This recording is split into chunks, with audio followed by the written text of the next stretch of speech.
মধুর ব্রজ রসে তোমরা ডুবে থাকো না। রাধে, হ্যাঁ, গোপনে করো গোপী সাধনা, সাধনা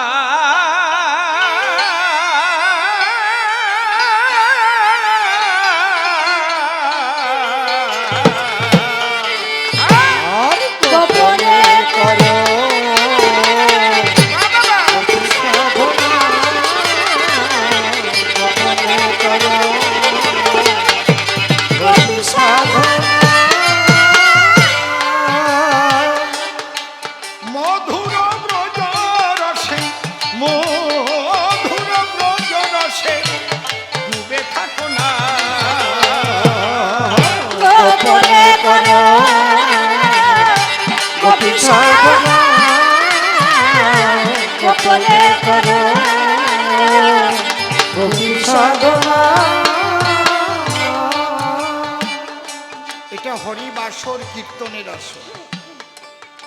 যদিও কবি গান হচ্ছে, তার মধ্যে দিয়ে কৃষ্ণ কথা এবং একদম পরিশুদ্ধ কৃষ্ণ কথা।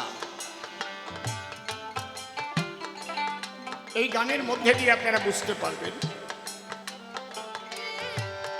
মধুর ব্রজ ধামে পঞ্চপ্রেমে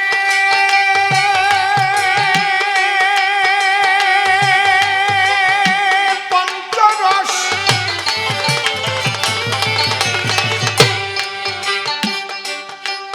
মধুর ব্রজ ধামে পঞ্চপ্রেমে পঞ্চরস মাধুর্য কান্তা রসে মদন মোহন হলেন বশ। তোমরা চাও যদি প্রেম ধন ধরো শ্রী রাধা চরণ। তোমরা চাও যদি রানী প্রেম ধরো শ্রী রাধার চরণ। তোমরা চাও যদি প্রেম ধন প্রেম ধন চাও যদি প্রেম ধন ধরো শ্রী রাধা চরণ। চাও যদি প্রেম ধরো শ্রী রাধার চরণ। রাধা প্রেম ডুরি দিয়ে, রাধা প্রেম ডুরি দিয়ে তারে বাঁধনা। গোপনে করো গোপী সাধনা, গোপনে করো গোপী সাধনা।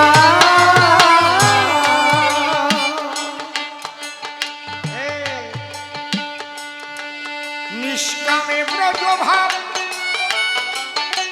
হেঁটে কামুকে হয় মরণ।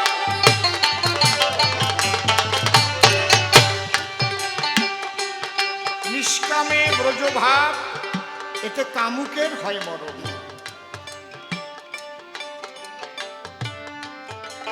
তাহলে রাধারানী তো বৃন্দাবনে ছিলেন, আপনি কি করে রাধা প্রেম পাবেন?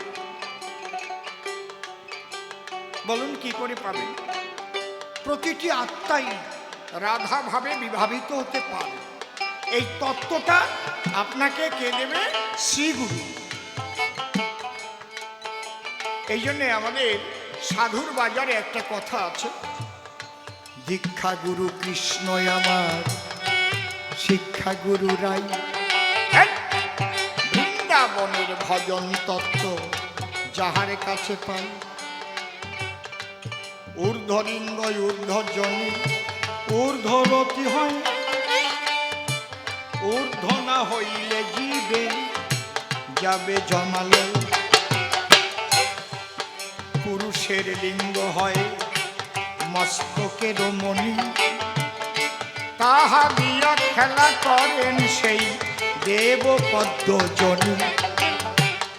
সাধকের স্থান হয় বৃহৎ বৃন্দাবন, শ্রীরাধিকা হয় তাহার প্রেমের মহাজন।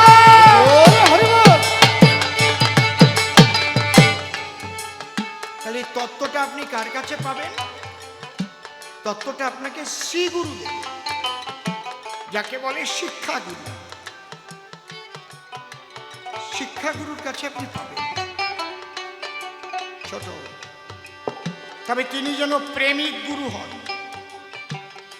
কামুক গুরু হলে কিন্তু হবে না। রাধাকৃষ্ণ প্রেম, রাধাকৃষ্ণ কাম নয়। জীব থাকে কামের ঘরে, আর রাধাকৃষ্ণ প্রেম করে, যার জন্য মন্দিরে মন্দিরে পৃথিবী ভরে তাদের পূজা হয়। এমনি না, নিষ্কামে ব্রজ ভাব এতে কামুকের হয় মরণ। জয় রাধে, জয় রাধে,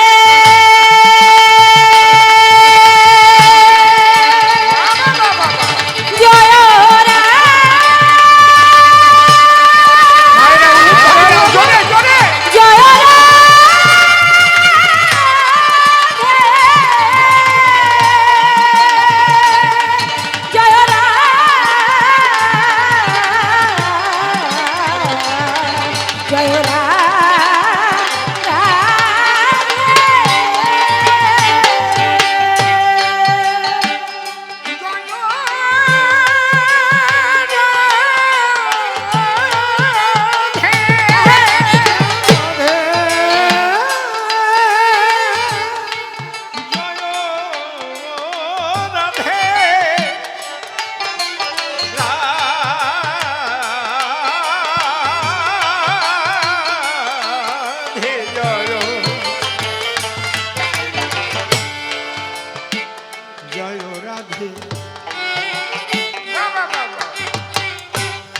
নিষ্কামে ব্রজ ভাব এতে কামুকের হয় মরণ। নিত্য লীলায় একাধারে খেলে রসের মহাজন। অধম সিন্দরে গোপী ভাব আমার জীবনে হলো না লাভ। সিম্বলে গোপী ভাব জীবনে হলো না।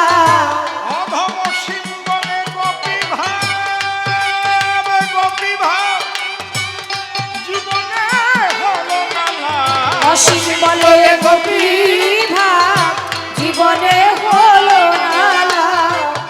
ওই ভাব জানে আমার, সেই গোপন ভাব জানে আমার এই রসিক জনা। গোপনে করো গোপী সাধনা, গোপনে করো গোপী সাধনা।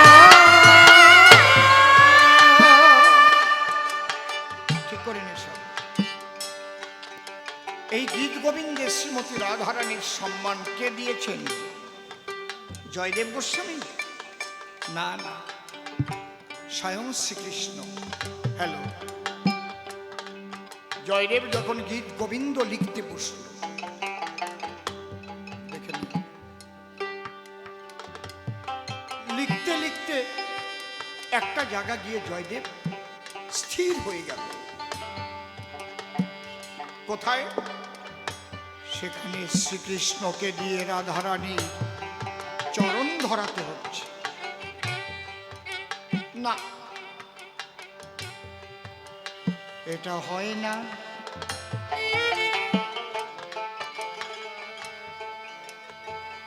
এটা হয়, এ আমি লিখতে পারবো না। যিনি বিশ্বপিতা ভগবান সর্বশক্তিমান, তিনি একটা নারীর চরণ ধরবেন কেন? বন্ধ করে স্নান করতে গেলেন। কোথায়? অজয় নদীর পাড়ে। চিন্তিত হয়ে জয়দেব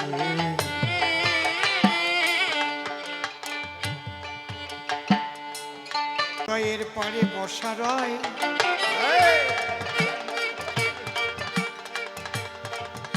এইভাবে কি করে রাধার পায়ে ধরানো যায়?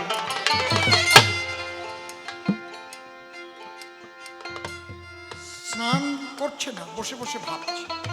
দেখবেন কোনো দুশ্চিন্তা ভিতরে থাকলে আপনি পায়খানায় ঢুকবেন, পায়খানা থেকে বেরোতে আপনার অনেক সময় কেটে যাবে। পায়খানা হয়ে গেছে কিন্তু চিন্তাই করছেন ভিতরে বসে। ঠিক বলছি তো? ভগবান শ্রীকৃষ্ণ ভাবলেন জয়দেব তো পারছে না, ও তো পারছে না, আমার নিজেকে যেতে হবে শ্রীমতী রাধা রানীর প্রেমের মান রাখতে হবে।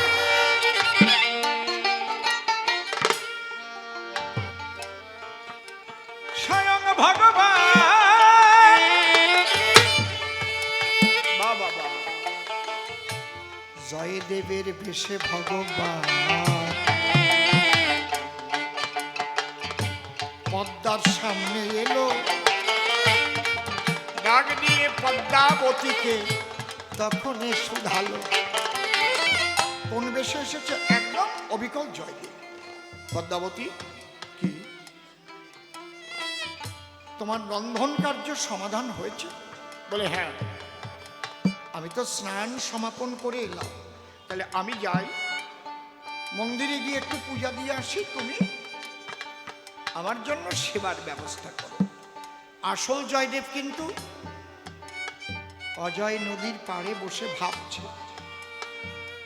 ভগবান শ্রীকৃষ্ণ জয়দেবের বেশ ধরে জয়দেবের বাড়িতে এসেছে। মন্দিরে প্রবেশ করে আগে গ্রন্থটা বের করলেন। জয়দেব কি লিখেছিল? সরগরল খণ্ডনম। লিখতে পারেনি। আর ভগবান কি লিখলেন? সরগরল খণ্ডনম মম শিরসি মুণ্ডনম দেহি পদ পল্লবম মুদরম শ্রীরাধে। কিশোরীর দাস মুই পিতবাস ইতে কো সন্দেহ যা, কোটি কোটি জনম করিলে ভজন বৃথাই ভজন তার। গ্রন্থ সম্পূরণ করে জয়দেবের স্ত্রী পদ্মাবতীর ধারে এসে বলল, কিছু সেবা দাও মোরে। পদ্মাবতী পতি জ্ঞান করল সেবার আয়োজন। পদ্মা জানে না সেবা করতেছে স্বয়ং কৃষ্ণধন। কিছু প্রসাদ থালার মধ্যে রেখে গো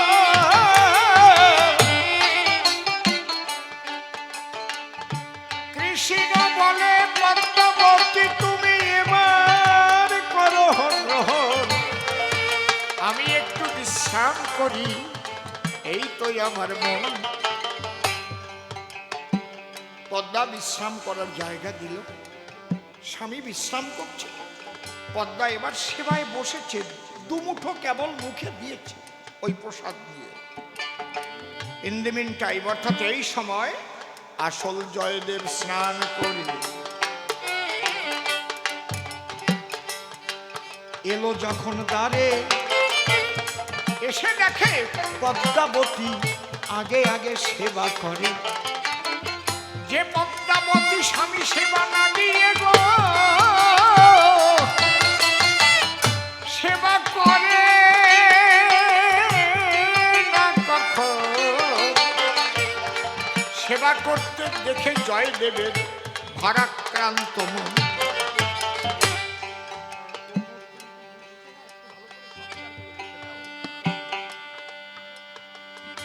পদ্মাবতী, পদ্মাবতী, এ তুমি কি করছো? সারা জীবনে কোনদিন আমাকে সেবা না দিয়ে তুমি সেবা করনি,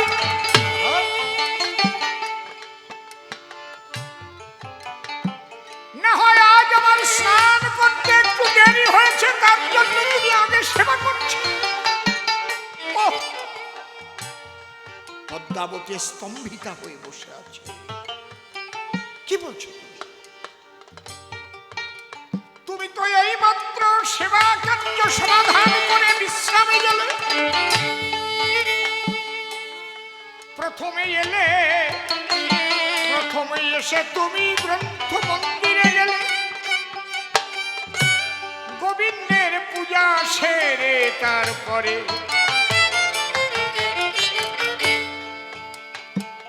আমি তোমাকে সেবা দিলাম, তুমি সেবা করলে, তোমার সেবার প্রসাদ নেই তো আমি বসেছি, বলছো কি পদ্মা, তুমি দ্বিচারিণী হয়েছ? না না না না না প্রভু, তুমি এমন কথা বলো না। আমি আমার স্বামীকে সেবা দিয়েছি। জয়দেব বলছে, দেখি একটু মন্দিরে যাও। মন্দিরে গিয়ে জয়দেব দেখিবারে পায় পুষ্পবৃষ্টি হয়েছে। দেখিতেছে সেটাই কি গোবিন্দের চরণ চিহ্ন গো, ধ্বজ বজ্রাং কুশ চিহ্ন তাতে রয়। ধীরে ধীরে জয়দেব যখন গ্রন্থের মন্দিরে যায়, গিয়ে দেখছে একই গ্রন্থ খুলে দেখে কি সারগরল খণ্ডনম মম শিরসি বন্দনম দেহি পদপল্লবম উদরম শ্রীরাধে। আমি যেটা লিখতে পারিনি, স্বয়ং ভগবান নিজে এসে ভালোবেসে আজ শ্রীমতী রাধা রানীর সম্মান দিয়েছে। একবার রাধা কৃষ্ণ প্রেমানন্দে হরি হরি বল। হরি বল, হরি বল।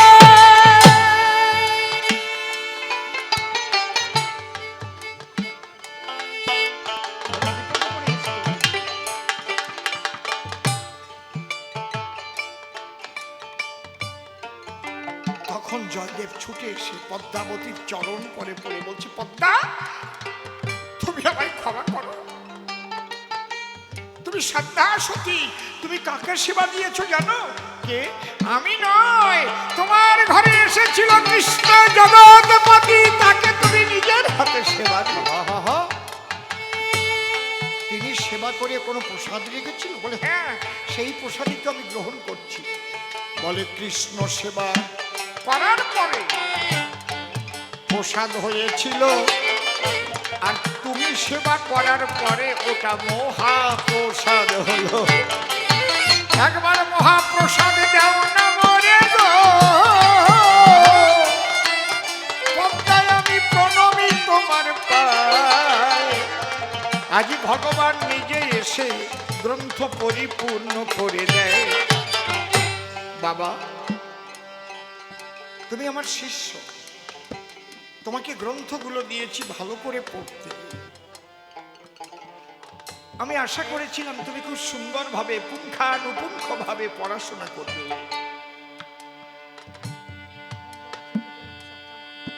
কিন্তু তুমি যে এমন করে পড়বে আমি কখনো ভাবতে পারিনি। ভালো করে তুমি একটু পড়ে দেখো। কে বলেছে? জয়দেব রাধাকে বড় করে লিখেছে, স্বয়ং ভগবান শ্রীকৃষ্ণ রাধা রানীর সম্মান দিয়েছে। তার একটাই কারণ, যদি তোমরা কৃষ্ণকে পেতে চাও, রাধা প্রেমানুগা হয়ে ভজনে যাও।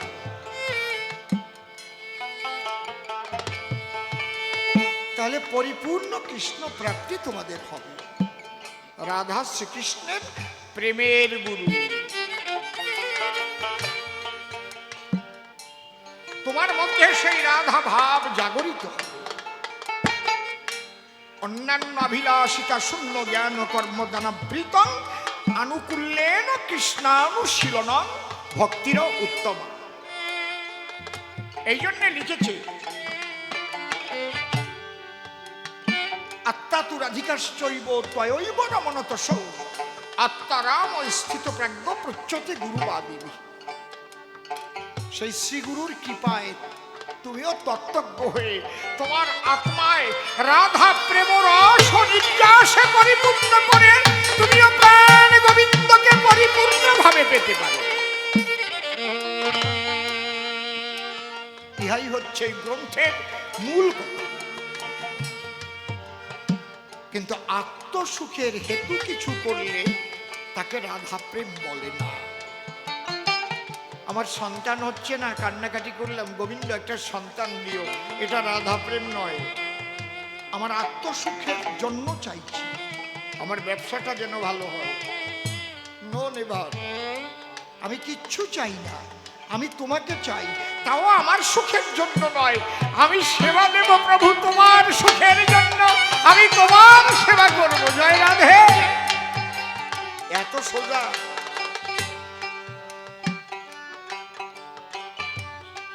কোটির মধ্যে গুটি।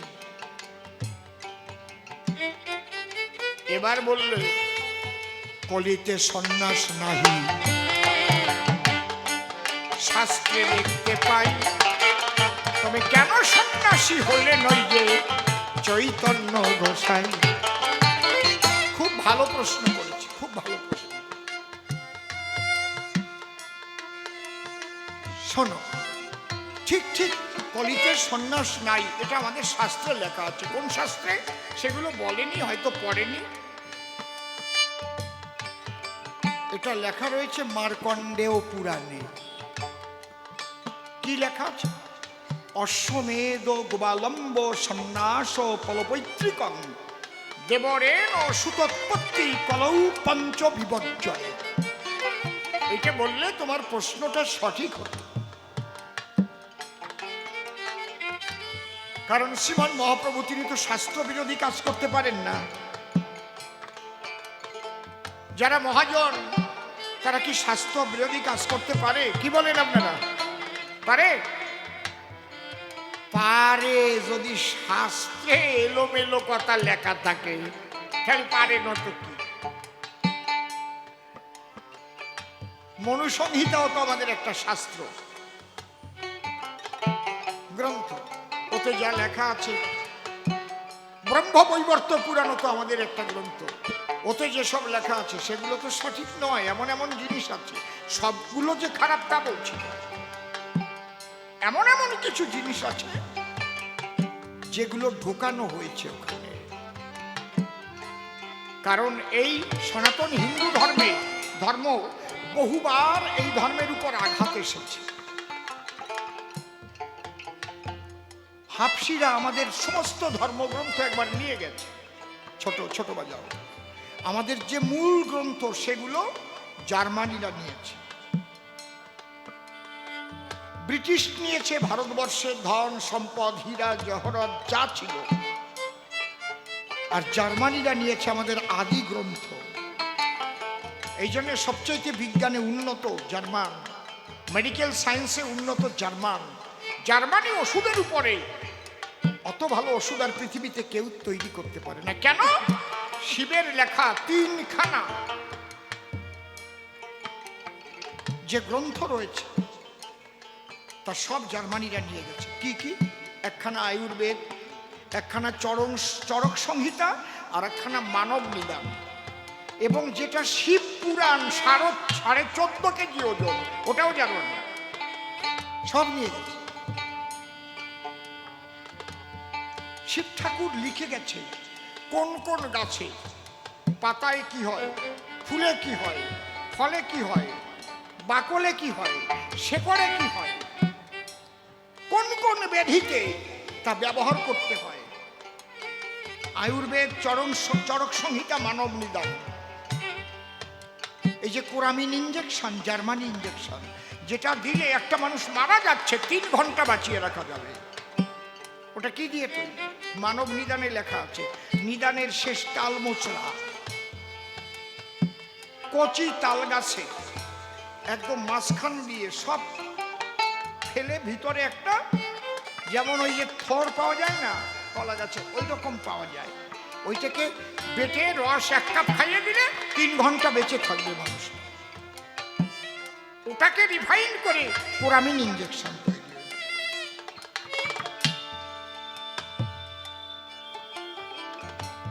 সর্বশেষে সনাতন ধর্মের উপর আঘাত এনেছে হোসেন শাহের ছেলে মনসুর আলী। সমস্ত গ্রন্থকে নিয়ে আটকে দিয়েছিল এবং লোভী ব্রাহ্মণদের নিয়ে এমন ভাবে লিপিবদ্ধ করেছে, এত আজে বাজে কথা ঢুকিয়েছে যাতে হিন্দুরা পড়লেই যেন ওই গ্রন্থের উপর তাদের ঘৃণা হয়। আর সেইগুলো একজন কীর্তনিয়া ওইগুলো টেনে টেনে আসরে আসরে বলে। জানি না উনি সনাতন ধর্মের একজন বান্ধব না শত্রু। আমি তার নামটা উচ্চারণ করি না। আমাকে একটা বাড়িতে থাকতে দিয়েছে, ওই বাড়িতে পায়খানা বাথরুম আছে না। আমি এখন কি ওই জায়গার পায়খানা তুলবো নাকি শুধু? আবার যে দোতলার উপরে ঠাকুর ঘরখানা রয়েছে সেটা চোখে পড়ে না দিন কানা।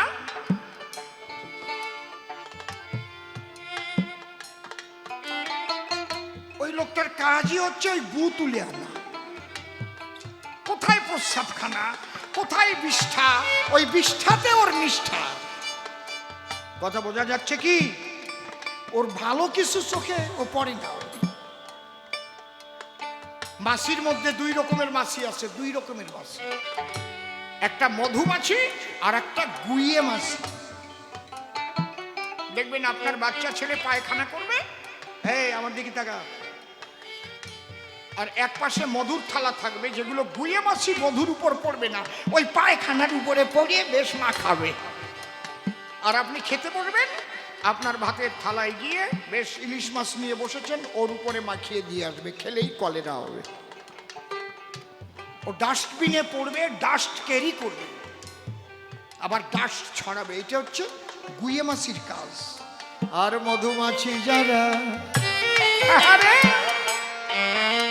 মধুর উপর পড়ে, তারা মধু আহরণ করে সযত্নে চাকে রাখে। এসো বন্ধু, এই মধু তোমরা পান করো। মধুমাছি মধুর মধ্যে থাকতে থাকতে মধুময় হয়ে যায়। এই জন্য যারা চাক কাটে, যদি ভুলক্রমে মধুর সঙ্গে একটা পোকাও খেয়ে ফেলে, কোনোদিন কলেরা হয় না, কেন মাছিটাও মধুময় হয়ে গেছে। মানুষের মধ্যেও দুই রকম মানুষ আছে, গুইয়ে মানুষ আর মধু মানুষ। জয় রাধে। ওই গুইয়ে মানুষগুলোর কাজ হচ্ছে ভালোটুকু বসবে না, মধুর মধ্যে বসবে না, শাস্ত্রে কোথায় গু আছে সেই গু কালেকশন করে ছড়ায় বেড়াবে। না, গু খাও তোমরা, গু খাও।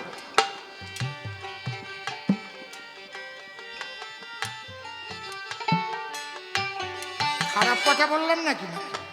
খারাপ কথা বললাম? কোনো একটা ভালো জিনিস চোখে পড়ে না, সব খারাপ, সব খারাপ।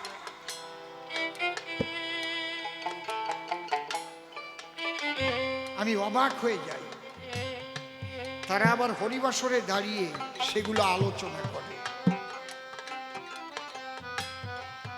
তুমি যদি সনাতন ধর্মের বান্ধব হও, শুধু নেগেটিভ না, পজিটিভ ছবি তুলে দেখাও, এটা না, এটা হবে প্রকৃত ধর্ম। এটা তোমরা সবাই প্রেম সে বলো একবার, প্রেমানন্দ হরিবল, হরিবল, হরিবল। এই সনাতন ধর্মের ধারক বাহক হচ্ছে আর্য ঋষিরা, কিন্তু পরবর্তীতে সেই ঋষি পুত্ররা তারা কি করেছে? সাধন ভজন শূন্য হয়ে শুধু পৈতাধারী ব্রাহ্মণ হয়েছে, ভিতরে সেই 9টা গুণ নেই। তাদের দিয়ে মনসুর আলী ওইগুলোকে ঢুকিয়েছে, বিজ্ঞাপনগুলো। কারণ সনাতন ধর্মের কোনো শাস্ত্রের পাতায় দেখাতে পারবেন না যে জন্ম অনুপাতে 4টি বর্ণ হবে লেখা আছে। একদম আদি শাস্ত্রে কি লেখা?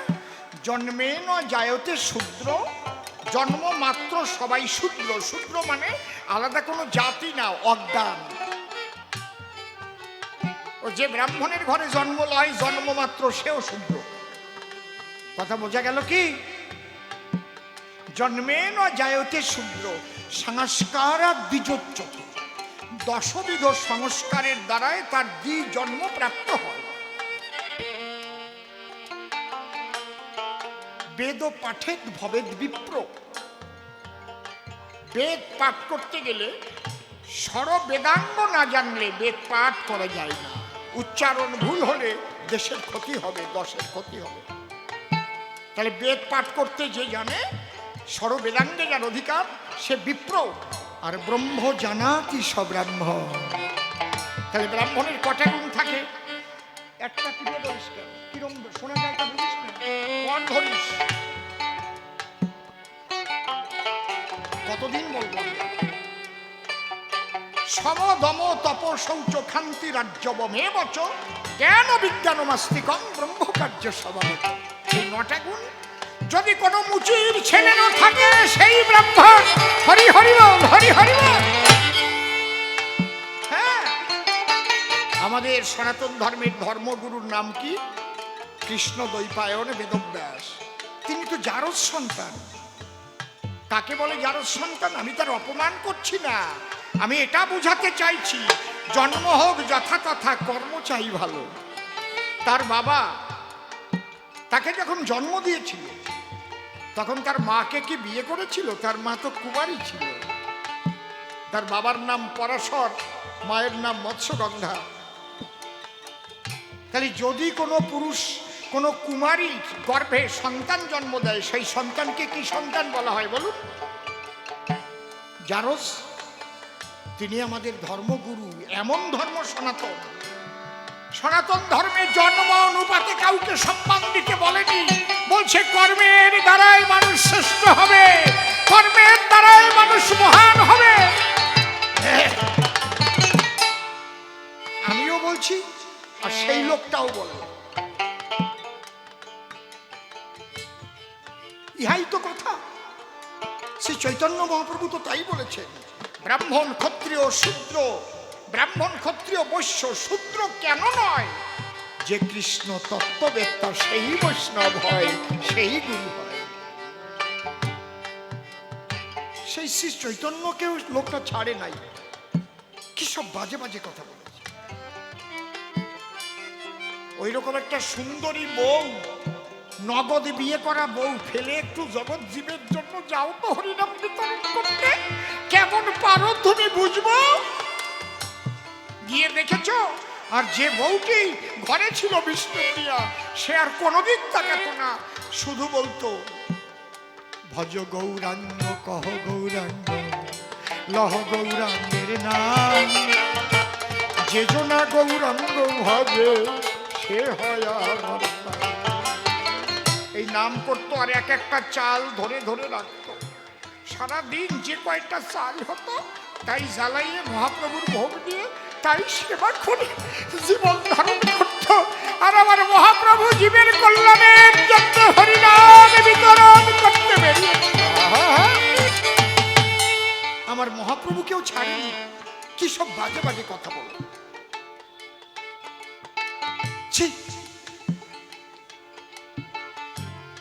এই সনাতন ধর্মের উপরে প্রচুর আঘাত এসেছে, প্রচুর। এটা আপনাদের বুঝতে হবে। এর মধ্যে প্রচুর জল ঢুকানো আছে এই সাহিত্যের মধ্যে, ধর্মীয় সাহিত্যের মধ্যে।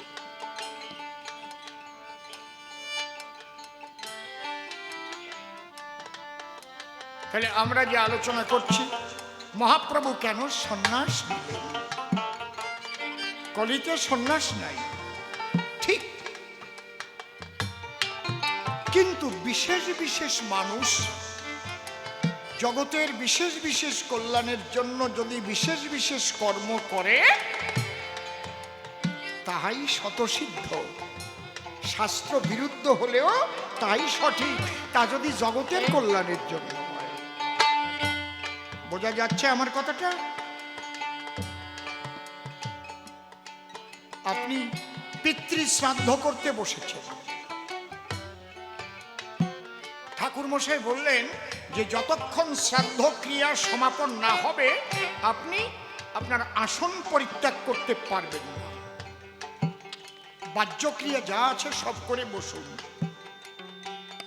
আপনি শ্রাদ্ধের মন্ত্র উচ্চারণ করছেন, হঠাৎ পাশেই আপনার একটা 2 বছরের ছেলে, কাঠের উনুন ছিল, মা ভাত রান্না করে হাঁড়ি নিয়ে গেছে চলে, ওখানে গিয়ে হঠাৎ পড়ে গিয়ে চিৎকার করছে, বাবা! আপনি কি ওই আসনে বসে থাকবেন না দৌড়ে গিয়ে ছেলেটাকে তুলবেন? কি করবেন বলুন? বলুন বলুন, কি করবেন? ছেলেকে উদ্ধার করবেন না? রাইট।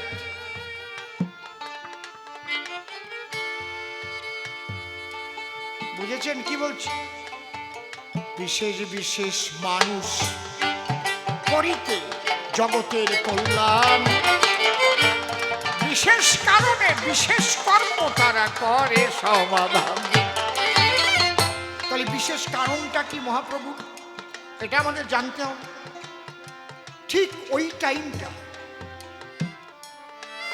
খুব ভালো করে লক্ষ্য করুন, ওই টাইমটায় মায়াবাদী সন্ন্যাসীদের একটা বিরাট প্রতাপ, এবং তাদের ডেরা ছিল কাশীতে, এবং তাদের যে হেড তার নাম হচ্ছে কি প্রকাশানন্দ সরস্বতী। তারা আবার সন্ন্যাস না নিলে কোনো গৃহীর সঙ্গে কোনো তত্ত্ব আলোচনায় বসে না, তারা গৃহীকে ঘৃণা করে।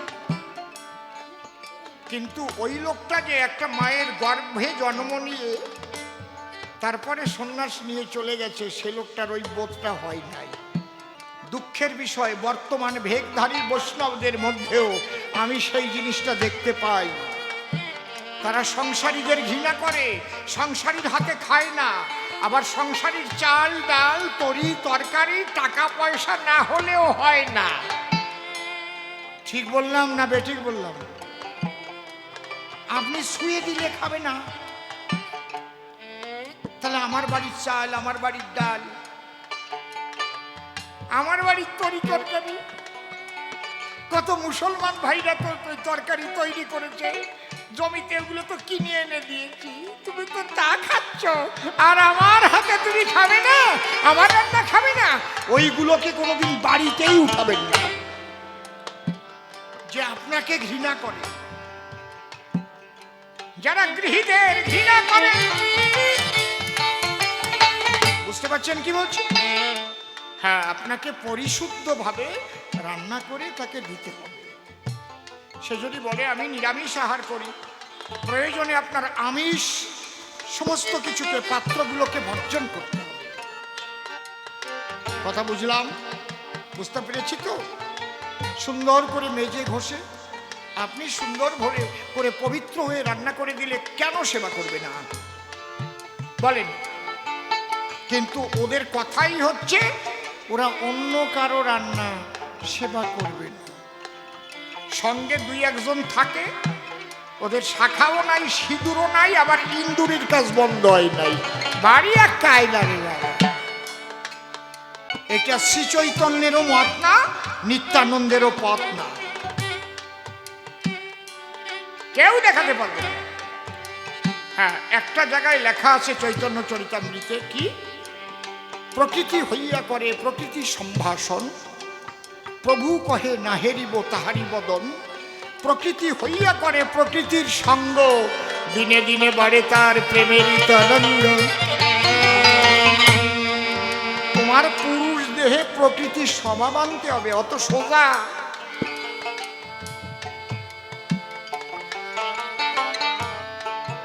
তোমার পুরুষ দেহে প্রকৃতির স্বভাব আনবে, তবে তোমার সঙ্গে প্রকৃতি থাকলে তোমার আনন্দ বর্ধিত হবে। নিতাই গৌর হরি হরি বল। আমি শুধু নেগেটিভ আলোচনা করি না কখনো, আমি পজিটিভ ছবি তুলে দেখিয়ে যাই। পুরুষ দেহে প্রকৃতি ভাব কি সোজা ব্যাপার নাকি? এক পুরুষ আর আমরা সব প্রকৃতি, এক পুরুষ আর আমরা সব প্রকৃতি। তাহলে দুটো নারী যদি এক বিছানায় শুয়ে থাকে গলাগলি করে, মানুষ কি দেখে কোনো সন্দেহ করে? কিন্তু যখনই একটা যুবক আর একটা যুবতী শুয়ে থাকবে, কি রে কারা কারা ওখানে, এ তো ঠিক না? কায়দা আছে। তাহলে যেদিন তুমি প্রকৃতি হতে পারবে, সেদিন তুমি প্রকৃতি সহায় নিয়ে থাকবে, কোনো ভয় নাই।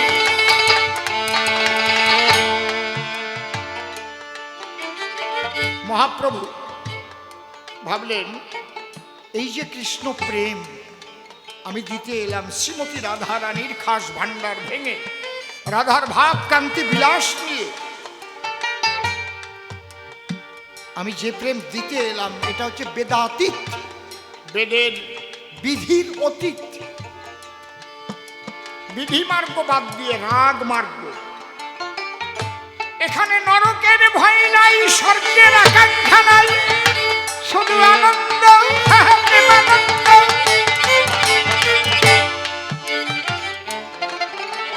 রাধা কৃষ্ণ প্রেমকে অনেকে অনেকভাবে ব্যাখ্যা করে, এমন ভাবে যেন কেউ ব্যাখ্যা না করে যে প্রেমটাকে বিকৃত করে দেখানো হয়। আস্তে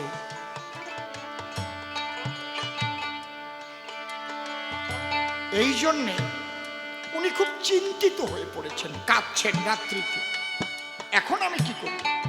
যদি মায়াবাদী সন্ন্যাসীদের আমি কৃষ্ণ প্রেম দিতে না পারি। মুরারি গুপ্ত এলেন ছুটে, ছোট বাবা কানতে কানতে মুরারি ঢুকেছে। প্রভু, এ কি তুমি? মুরারি, তুমি এত রাত্রে এসেছো, কাঁদছো কেন? বলে, কাঁদবো না? তুমি কাঁদিলে কি আমি না কাঁদিয়া পারি? বলো হে গৌর হরি, তুমি কেন কাঁদছো? বলে, আমি কাঁদবো না। আমি এখন কি করব? আমি যদি সন্ন্যাস গ্রহণ না করি, তাহলে তো আমি কাশীতে গিয়ে ওদের সঙ্গে বসে কৃষ্ণ প্রেম রসে ওদের ভাসাতে পারবো না। কিন্তু আমি তো সন্ন্যাস নিতে আসিনি। সন্ন্যাসের মন্ত্র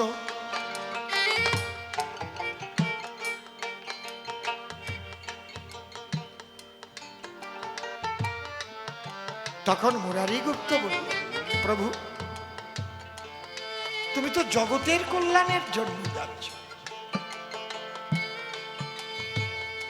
প্রভু, যখন কোনো আসামি ধরে, বড় খুনি আসামি, তখন যারা প্রশাসন বিভাগে থাকে তারা অনেক সময় পাগল বেশ ধরে না? মিথ্যা মিথ্যা ধরে না? পাগল বেশ ধরে ঘুরে ঘুরে আসামিকে ক্যাপচার করে। তুমি পড়ো না, তাতে কি হয়েছে? বাহ, ঠিক বলেছ। মহাপ্রভু সন্ন্যাস নিলেন, পোশাক পরলেন, কাশী গেলেন। কি উদ্দেশ্যে? মায়াবাদী সন্ন্যাসীদের প্রেম ভক্তি দেবার উদ্দেশ্যে। ছোট্ট ঘটনা বলি, খুব বাড়িয়ে বলতে পারবো না, সময় কম।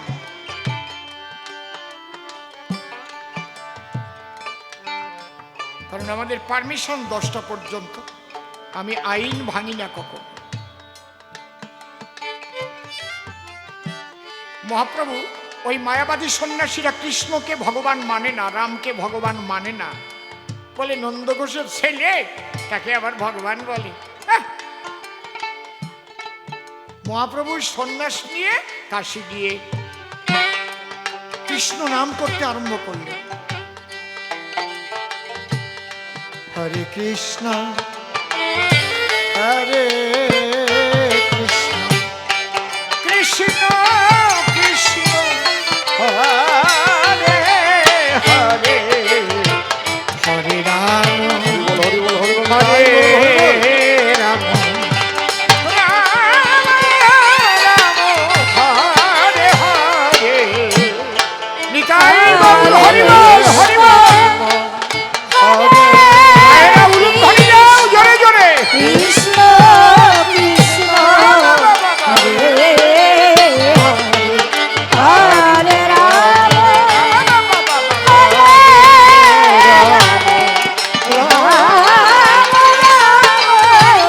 হরে। কাশীতে বিরাট সাড়া পড়ে গেল। এ কি, সন্ন্যাসীরা তো কৃষ্ণ নাম করে না? কোথা হতে নবীন সন্ন্যাসী কাশী ধামে এলো, দেখি আবার কৃষ্ণ নাম করতে আরম্ভিল। প্রকাশানন্দ সরস্বতীর কাছে গো, তখন নালিশ চলে যায়। একদিন প্রকাশানন্দ দেখতে বের হলো ঠিক ভোর বেলায়, প্রাতঃ ভ্রমণে আনন্দ মনে প্রভু হরি নাম করে। প্রকাশানন্দ দেখে বিমুগ্ধ হলো তাই। ছোট ছোট দেখে এমন মানুষ জীবনে দেখিনি গো, যার রূপের কাছে চন্দ্রহার মেনে যায়। শিষ্যদের ডেকে ডেকে প্রকাশানন্দ কয়, শোনো শোনো শোনো, ওই মানুষটিকে তোমরা কোনো কটু কথা বলবে না। ও সন্ন্যাসীদের বিরুদ্ধ কাজ করছে, এটা ঠিক। কাশীর বড় মাঠে একটা বিরাট প্যান্ডেল করো, মঞ্চ থাকবে, মঞ্চে দুখানা সিংহাসন থাকবে, আর তোমরা যারা সন্ন্যাসীরা হাজার হাজার সন্ন্যাসী বলবে যার যার আসনে, আমরা দুজন উপরে থাকব, ওকেও নেমন্তন্ন করে আনবো, প্রশ্ন করব তুমি সন্ন্যাস নিয়ে কেন কৃষ্ণ নাম করছো? সন্ন্যাসীরা তো কৃষ্ণ নাম করে না, তুমি কি সন্ন্যাসী? যদি জবাব দিতে না পারে ওর ঘাড় ধরে এখান থেকে নবদ্বীপে পাঠিয়ে দিও। ঠিক আছে, সবাই খুশি হলো। বিরাট প্যান্ডেল হলো, মঞ্চ হলো, দুখানা সিংহাসন রাখা হলো, মহাপ্রভুকে নিমন্ত্রণ দেওয়া হলো। এইবার ঠিক যথাদিন যথা সময়ে প্রকাশানন্দ গিয়ে উনি বসলেন সিংহাসন নিয়ে, আর সবাই আপনারা যেমন বসেছেন, যার যার বসার আসন আছে, চরণ ধৌত করে জল রাখা আছে, পা ধুয়ে ধুয়ে যার যার আসনে বসে আছে, সব নাম করা করা। হ্যালো হ্যালো, একটু খুলে দে, কমে গেল কেন? মাঝে মাঝে কমাই দিস নাকি নাকি? সবাই ভাবছে যাকে নেমন্তন্ন করা হয়েছে যার বিচারের জন্য, সে তো আসে না। কেউ কেউ বলছো আসবে না, পালিয়ে গেছে। হাজার হাজার সন্ন্যাসীদের সামনে আসার ওর মুখ নেই, কারণ সন্ন্যাস বিরোধী কাজ করছে। হঠাৎ দেখে আসছে আসছে, কিন্তু আবার সেই কৃষ্ণ নাম করতে করতে আসছে। কৃষ্ণ কেশব কৃষ্ণ কেশব কৃষ্ণ কেশব ত্রাহি মানি, রাম রাঘব রাম রাঘব রাম রাঘব লক্ষ্মণ। কৃষ্ণ কেশব কৃষ্ণ কেশব, হরি হরি বল, হরি হরি বল, হরি বল, হরি হরি রাম রাঘব রাম রাঘব রাম রাঘব। এ কি এত বড় স্পর্ধা! যে কৃষ্ণ নাম করবার জন্য আমরা তাকে বিচার মঞ্চে হাজির করেছি, সে কৃষ্ণ নাম করতে করতে আসছে।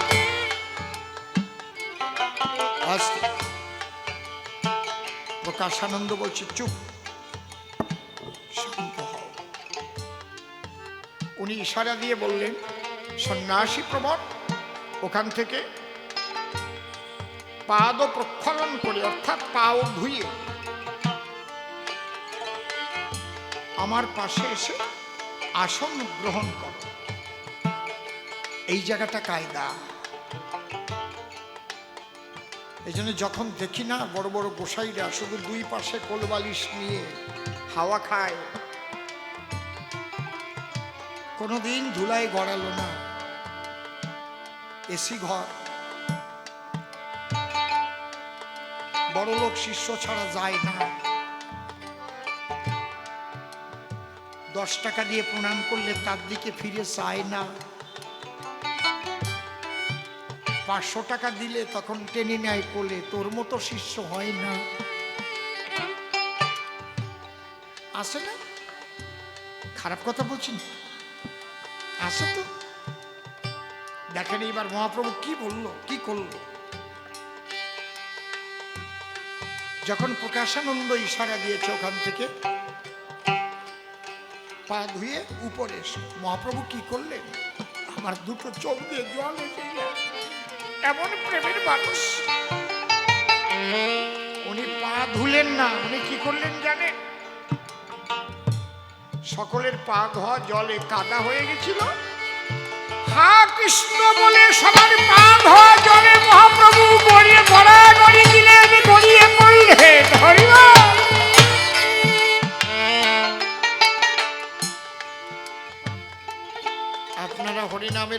কাদামাটি করেন যেমন, করেন না? ওই কাদামাটি করছে। সবাই অবাক, এ কি? যাকে আমাদের গুরু, সকলের হেড, তিনি তার পাশে বসাতে চাইছেন সিংহাসনে, আর সেই মানুষটি আমাদের চরণ ধোয়া জলের উপরে আজ গড়াগড়ি দিচ্ছে হরি হরি বল। ত্রিনাদপি শুনিছেন ও তরুরীব সহিষ্ণুনা অমানীন মানদান ও কীর্তনিয়া সদা। ওই জন্যে কথাটা বললাম, যখন ওই জাতীয় গোসাইদের দেখি না, তখন ভাবি ওগুলো গোসাই না কসাই।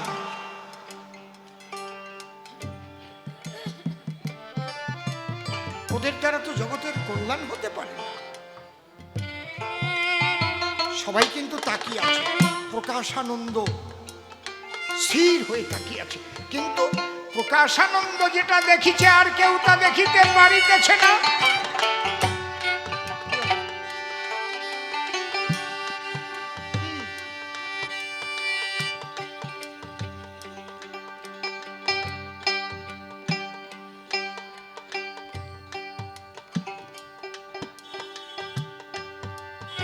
প্রকাশানন্দ কি দেখছে? হঠাৎ দেখে মহাপ্রভু দেহ সেখানে নাই, ব্রহ্মজ্যোতিতে ভরে গেছে। সেইটাই দেহটা না, পুরো ব্রহ্মজ্যোতিতে ওই স্থান ভরে গেছে। এ কি? যে ব্রহ্মজ্যোতির ধ্যান আমরা করি নিরাকারবাদী, সেই ব্রহ্মজ্যোতি আবার দেখে সেই ব্রহ্ম ধীরে ধীরে এক জায়গায় পুঞ্জীভূত হয়ে হয়ে বিন্দুর মতো হলো। সেই বিন্দুর মাঝখান থেকে রাধা কৃষ্ণ হয়ে তখন দাঁড়ালো।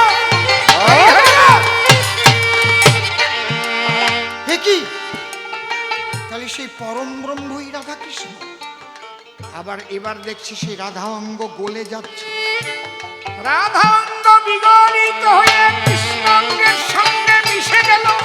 আমার চৈতন্য মহাপ্রভু হয়ে দাঁড়ালো। হরি হরি তখন ওই মঞ্চের উপরের থেকে গড়াতে গড়াতে গড়াতে গড়াতে প্রকাশানন্দ মহাপ্রভুর শ্রীপাদ পদ্মে গিয়ে পড়ে বলল, ক্ষমা করো, ক্ষমা করো মোরে। ওরে কার বিচার করতে এনেছিস? আমরা যে নিরাকার জ্যোতি ধ্যান করি, সেই পরম ব্রহ্মই রাধা কৃষ্ণ রূপে আবির্ভূত বৃন্দাবনে।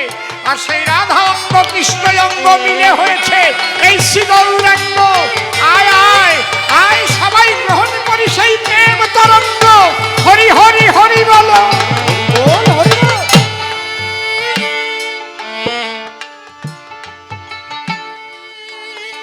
মহাপ্রভু তাকে ধরে কোল দিয়ে বললেন, আজকে থেকে তোমার নামের পরিবর্তন করে দিলাম। তোমার নাম আজ থেকে হলো প্রবোধানন্দ। নাও কৃষ্ণ নাম গ্রহণ করো। যিনি নিরাকার তিনি সাকার, লীলা করতে এলো এক অঙ্গ দুই অঙ্গ হয়ে রাধা কৃষ্ণ হলো। এক দেহে হয় না প্রভুর গো, ওরে রস আস্বাদ, তাই লীলা রস আস্বাদিতে দুই দেহের প্রয়োজন। তাই মহাভাব আর রসরাজ এই দুটি দেহ ছিল। সেই রাধার ভাব কান্তি বিলাস শ্রীকৃষ্ণ নিল।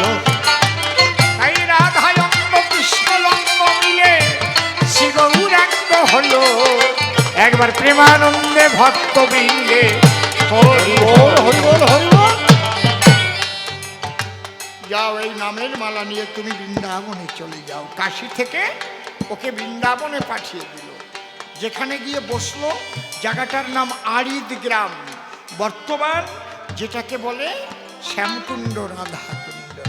চৈতন্য চরিতামৃত পড়ে দেখবেন, ওটা ছিল বিল আরিদ গ্রাম। শ্রীমান মহাপ্রভু না এলে পৃথিবীর মানুষ কেউ বুঝতে পারত না কোথায় বৃন্দাবন, কোথায় শ্যামকুণ্ড রাধাকুণ্ড গিরি গোবর্ধন।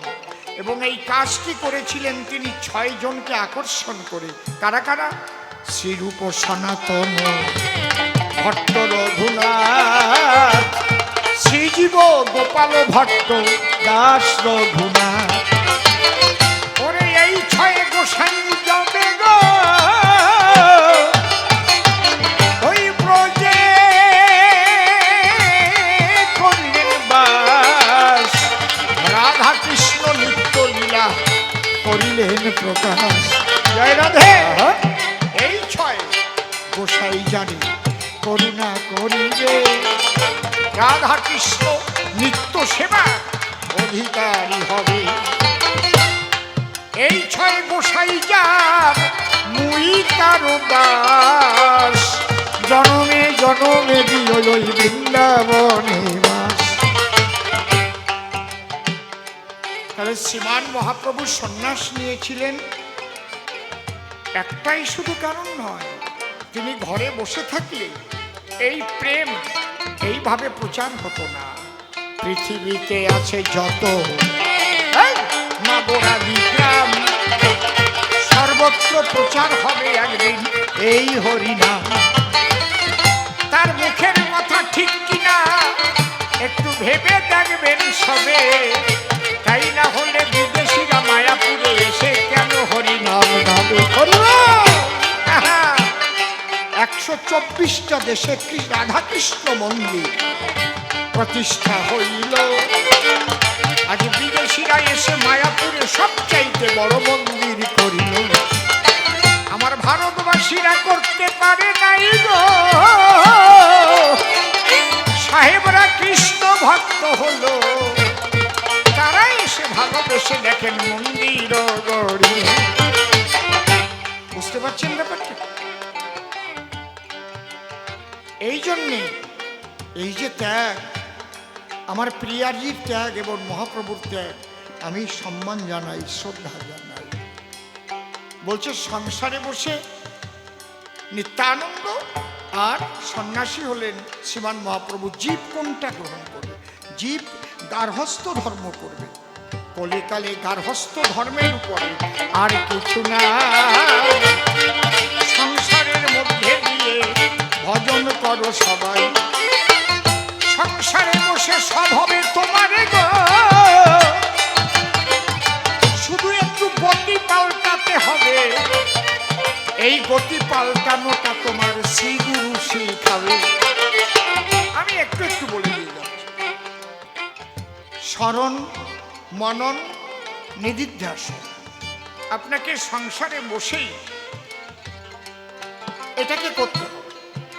আগে আপনার মধ্যে বিবেকটাকে জাগাতে হবে যে যা কিছু আমি ভোগ করছি এগুলো আমার কিছু নয়, ঈশ্বরের।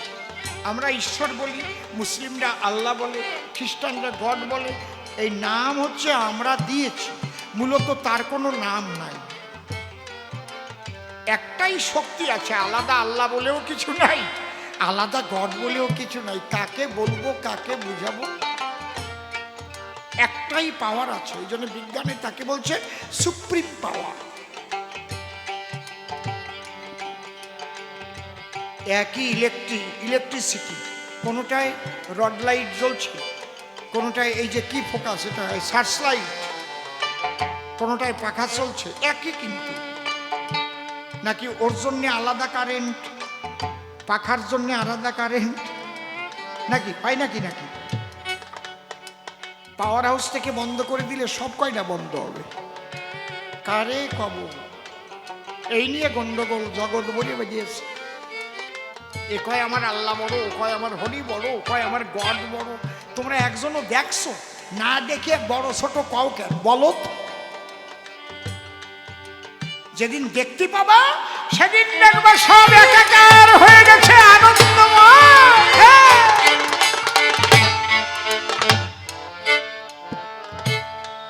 আমি দেখতে পাচ্ছি ওই মা বয়স্কা আর ছেলেটা ছোট। আমি বলতেই পারি ওই ছেলেটা বাচ্চা ছেলে রয়েছে মায়ের কোলে। তা তুমি আল্লাহকে, গডকে, হরিকে দেখেছো ছোট বড় করছো? তুমি দেখেছো? না দেখে তুমি কি করে গন্ডগোল বাঁধানোর কথা বলছো? বোঝা গেল?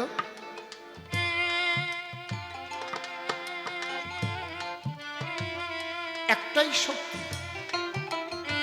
এই জন্য কৃষ্ণ নাম কে রেখেছিল? কৃষ্ণ নাম রাখিল গর্গ, গর্গ গর্গ ধ্যানেতে জানিয়া, অনন্ত রাখিল নাম অন্ত না পাই। কৃষ্ণ নাম রেখেছিলেন গর্গ ঋষি। মূলত তার কোনো নাম নেই, নাম আমরা দেই। প্রত্যেকটা নাম অ্যাডজেক্টিভ, গুণবাচক। বুঝতে পারছেন কি বলছি? আমার এই ওড়নাটা যদি আমি এখানে ছেড়ে দেই পড়ে যাবে তো নাকি? বেঁধে আছে কিসে? আঙুলে। এই পৃথিবী, চন্দ্র, সূর্য, অনন্ত গ্রহ নক্ষত্র মহাশূন্যে কিন্তু ঘুরছে, পড়ে যায় না কেন? যে শক্তির আকর্ষণ সমস্ত লীলা চলছে, আকর্ষয়তি য সকৃষ্ণ, তিনিই কৃষ্ণ, যিনি এই মহাশূন্যের মহালীলা সব আকর্ষণ করে লীলা প্রভাব চালাচ্ছেন। সেই শক্তি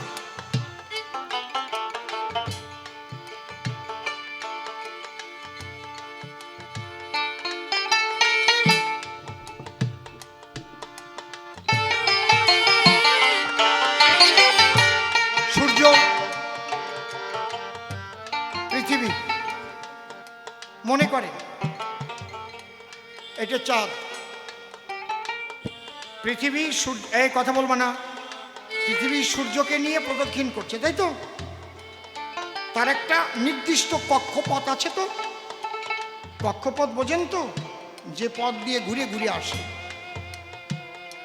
এবং কতটা দূরত্বে থাকলে, কতটা গতিবেগে ঘুরলে ঠিক ঠিক মতো লীলাটা ঠিক থাকবে। আরে এসব ভাবতে গেলে না মাথা টাথা খারাপ হয়ে যায়। যারা এই ধর্ম নিয়ে ঝগড়া করে ওই কয়টারে মনে হয় আগে মারিয়ে ফেলি, কিচ্ছু বুঝবে না, গন্ডগোল বাঁধবে। তাহলে এইটার নাম কি? চাঁদ। তাহলে চাঁদ কিন্তু পৃথিবীকে প্রদক্ষিণ করছে, সঙ্গে সঙ্গে সূর্যকেও প্রদক্ষিণ করে আসছে। তাহলে চাঁদ কত দ্রুত গতিতে ঘুরে আসতে হচ্ছে, বোঝা যাচ্ছে কি?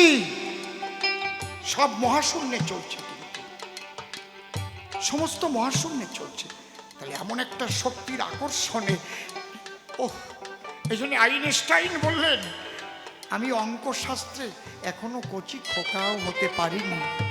নিউটন বললেন, আমি জ্ঞান সাগরের পাড়ে বসে নুড়ি কুড়াচ্ছি। এমনিতে ছোট কেন?